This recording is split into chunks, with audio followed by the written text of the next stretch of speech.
Actually, I'm on my YouTube channel also, and I don't think it's gonna work. Oh my gosh.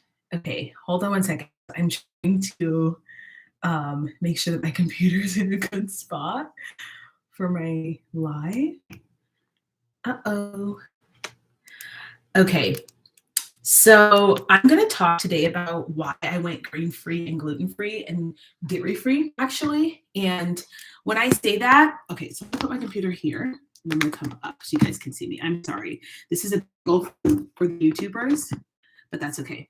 You guys are survived. So I'm going to talk about why I went grain-free, gluten-free, and dairy-free. And I want to tell you guys something that happened to me as a woman, because the inception of this transformation was the fact that I had super heavy, painful, ridiculous periods. And I was like experiencing this bloating in my face and this like gastrointestinal distress. And I was like, there's something wrong. And actually, in college, there was a time when every time I ate like wheat and every time I ate bread, I would get sick. And so I actually went to my doctor at the time and was like, hey, can you test me for celiac? Because my grandmother has celiac and maybe it's hereditary. I did that in college and the test came back negative. I didn't test for gluten sensitivity because that really wasn't a thing when I was in college. It was just like either you had celiac or you didn't. And so anyway, the years went by, but I started to have these like super painful, ridiculous, like unbearable periods where I was like vomiting in the morning. I'm sorry if there are men watching this. This is just the life reality of a woman. I was like vomiting, and I like toppling over in cramps. And so anyway, my doctor, who I love, my old doctor, she and I went on this whole mission to kind of like figure out what was going on with my body. And one thing that she recommended was that I do like an elimination style diet. And I was more so at first interested in my cycle. So I completely removed all dairy because I started to notice that when I had like ice cream and a ton of whipped cream or yogurt, that my cycles would be heavier and painful after that month. And so I was like, okay, there may be something to this. So I eliminated dairy. And number one, my acne, I get zero acne when I avoid dairy. Zero. And it's not like I'm not the person who gets acne like on your face. I'm the person who gets like back acne. I'm gonna grab a makeup sponge. I'm the person who gets back acne. So I was like, oh my goodness, when I set out to like heal my cycles and make sure that, I'm assuming it was like a hormone issue, honestly. And I was like, oh my goodness, my acne is back, look like a normal person's back for the first time in a long time. So I was like, wow. So that was my reason for going dairy free. And number one is that I noticed that my cycles were way lighter when I stopped eating dairy. So you guys notice that like when I make my shakes, when I make my smoothies, like I'm always using almond milk or coconut milk. I go to Starbucks. Sometimes I get a low fat thing, but I try and get almond milk or coconut milk for my drinks and stuff because, I've noticed that that's a huge change that it makes a huge difference in my body in terms of my cycles. So, and then I was like, oh, that whole acne situation. I was like, wow, because you guys know how embarrassing it is when like you have, like back acne and you're like trying to wear this cute dress and you're like, ew, I look kind of silly. So, yeah, completely got rid of my acne when I don't eat dairy. So now I say I'm dairy free, but like when it comes down to it, if my sister were like, let's go get froyo, like I'm gonna say yes, just accepting the consequences. But definitely I notice a huge difference with dairy. It has a big impact. Definitely I notice a huge difference with dairy. it has a big impact on my acne. The other thing about dairy that I noticed, because I eliminated it, right? So when you eliminate something, you kind of start to notice what feels good, and then when you introduce, you start to notice the symptoms. So when I reintroduced dairy, it wasn't I didn't get like lactose intolerance. It was like phlegm, like constant, like what's the word? Congestion, constant congestion. And I was like, this is weird. So that's one of the reasons why I tend to avoid dairy is that I was realizing that it was causing me a lot of phlegm. And I was like, okay, this is not worth it because there's so many alternatives to dairy now that I don't actually need to be I don't need milk, right? So that's why I went dairy free. Dairy free was initially for my cycle, which it did help. But what I really noticed was like my acne was gone, that congestion, like the constant sniffing that I had going on, was gone, and just some extra like inflammation in my face. But that face inflammation went when I went gluten free. So I went gluten free.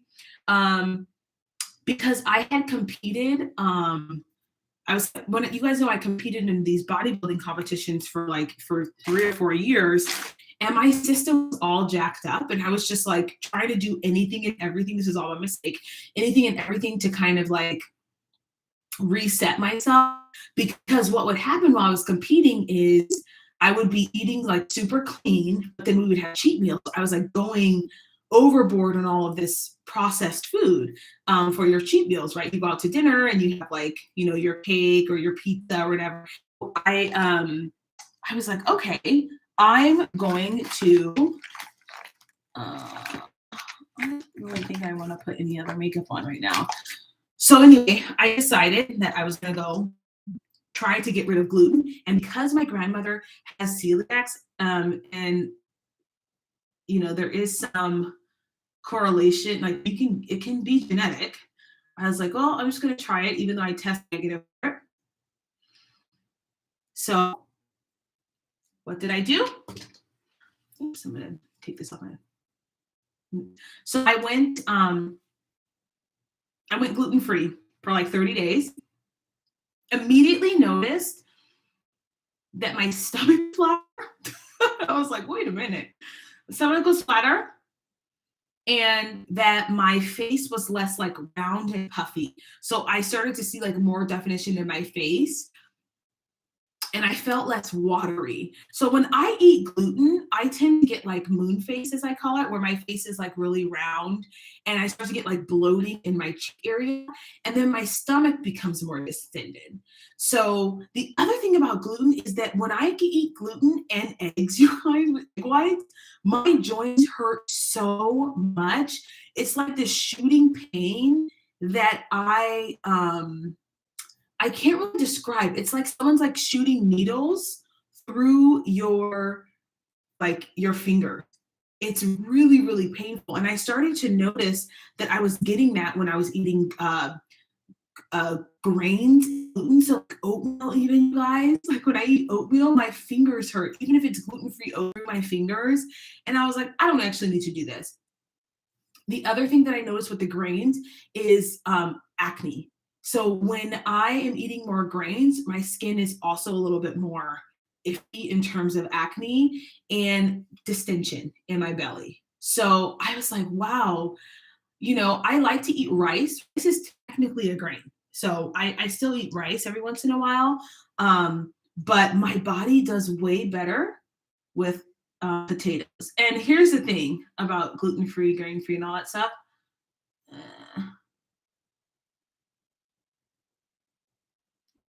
Here's the thing. Like, I don't have to do it like religiously, right? Like, when I'm cooking at home for myself, and if I'm going out to a restaurant and they have a gluten-free option, I might choose the gluten-free option. But if we're celebrating or something, I just eat the dang food. But in terms of long-term health and fitness, like my cycles and things like that, I have just made the decision that I'm not going to be regularly consuming gluten and dairy and grains. And that has changed the game for me. I also noticed that when I am grain free, and I'm not telling you what to do, I sleep better.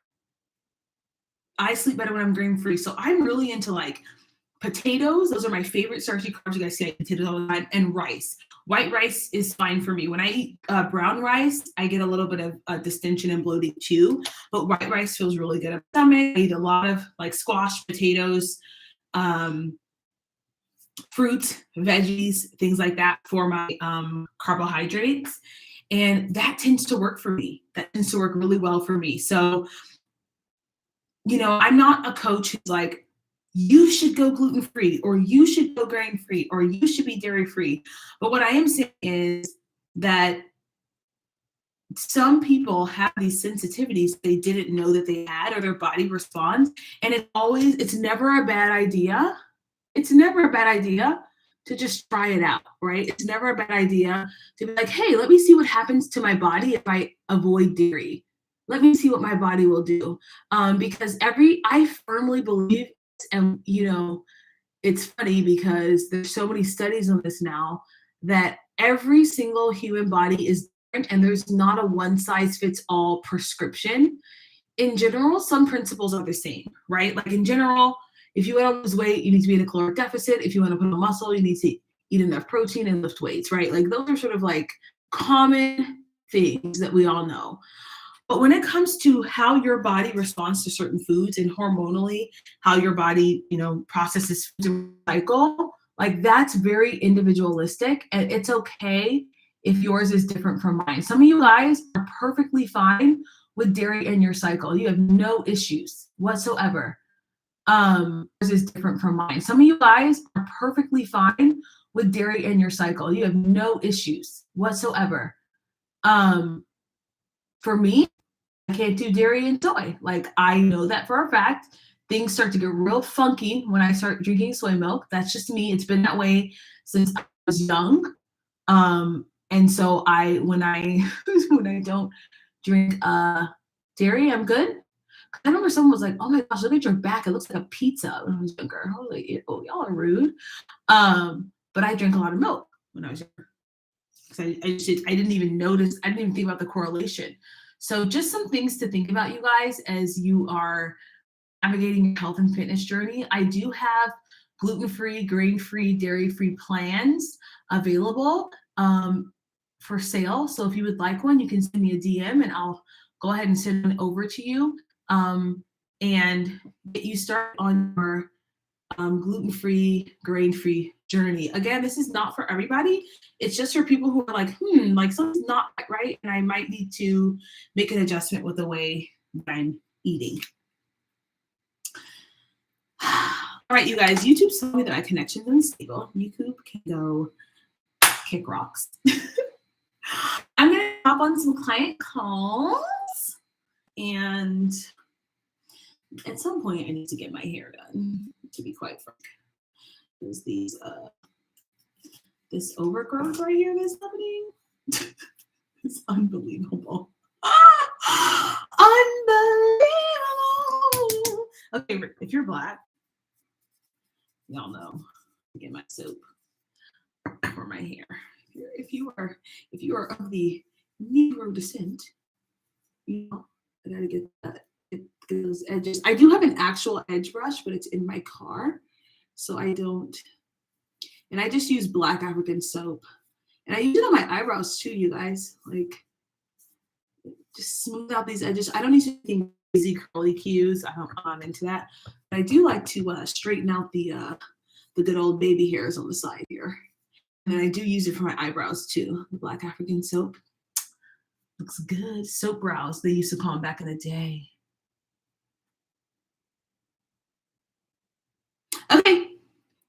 I'm off to do things. If you are interested in getting your body back and living a healthy and fit lifestyle, you can send me a DM. And if you like this video, don't forget to like, share, comment, and subscribe. And I'll see you guys in the next one. Bye.